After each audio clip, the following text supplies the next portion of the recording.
You know, we're always told to be afraid of the monster in the shadows, the stranger in the dark.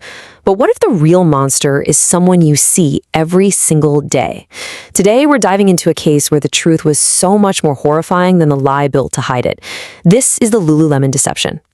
So this is a story about a crime so perfectly staged, it had an entire city looking over its shoulder. And it all hinges on one single chilling fact. The monster wasn't some random person. All right, so let's set the scene. We're in Bethesda, Maryland. It's March 12th, 2011. A Saturday morning in a pretty upscale neighborhood. But what was going on inside the local Lululemon store, well, it was anything but normal. So the store manager comes in to open up for the day, and she walks straight into a living nightmare. I mean, it's just horrific. One employee, Jayna Murray, she's dead. And the other, Brittany Norwood, is found alive, but just barely. She's tied up, she's injured, and she is terrified. The whole place is just trashed, looking exactly like a robbery that went horribly, horribly wrong. Okay, so you've got one survivor, one witness. What she says goes, right? The police take her story and run with it. A massive manhunt kicks off immediately to find these so-called monsters. And the story Brittany tells, man, it is chilling. She says these two masked men snuck into the store right after they'd closed up and then attacked them brutally for hours. It's like something out of a slasher movie, and the police, they are buying it, hook, line, and sinker. And you can just imagine the panic. The news breaks, and this quiet, safe community is suddenly gripped by fear. I mean, violent predators are on the loose. Everyone is on edge, locking their doors, looking over their shoulders. The pressure on the cops to find these guys was just immense. But here's where things start to get interesting. As the forensics team starts combing through the crime scene, they start to notice things. You know, little details that just don't quite fit. Tiny little threads that, when they started pulling on them, would make Brittany's entire story just completely fall apart. At first, though, it looked like they had a huge break that totally backed up her story. They found these massive, bloody footprints at the scene. A men's size 14. This was it, right?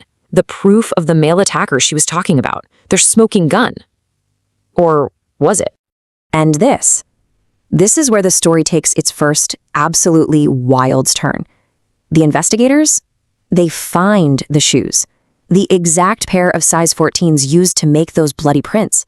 But they weren't on some suspect running down the street. No. They were found sitting right back on a shelf inside the store. This one discovery just changes everything. Suddenly, all these other little oddities start to click into place. Wait a minute, the footprints don't actually lead out of the store, they just stop inside.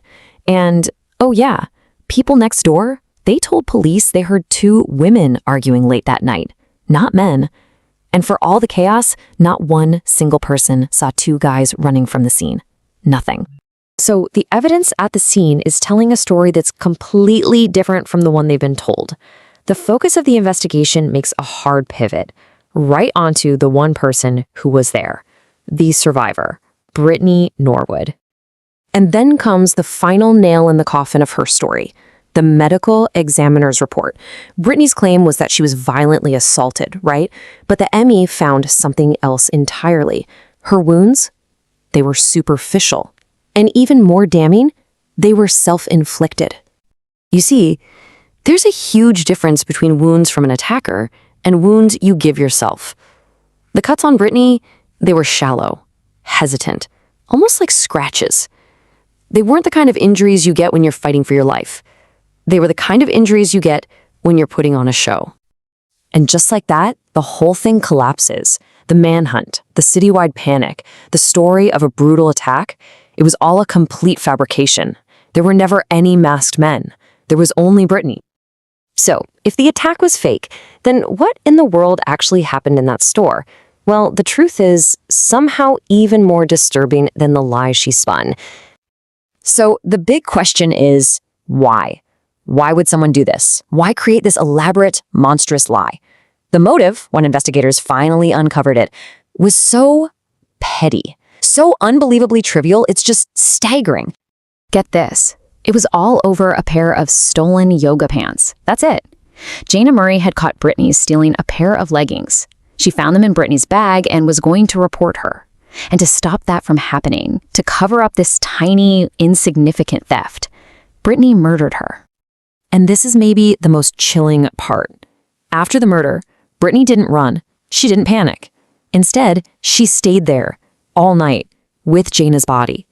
And she spent those hours carefully, methodically staging a crime scene. She put on those size 14 shoes and walked through the blood to create fake footprints. She trashed the store. She cut herself up, just enough to be convincing. And then she tied herself up and just waited for someone to find her in the morning. So this whole story of masked men and a robbery gone bad? It was nothing more than a cold-blooded, all-night fabrication. A performance designed for one reason, to pin the murder she committed on two men who never even existed. In the end, the science didn't lie. The forensic evidence was just too much to overcome. Brittany Norwood was convicted of first-degree murder, and she was sentenced to life in prison, with absolutely no chance of parole. This whole case is just such a terrifying reminder, isn't it? That sometimes the real monsters aren't strangers hiding in the dark. Sometimes they're the people right next to us, smiling every day. It really just leaves you with one single, unsettling question, doesn't it? How well do you really know the person standing next to you?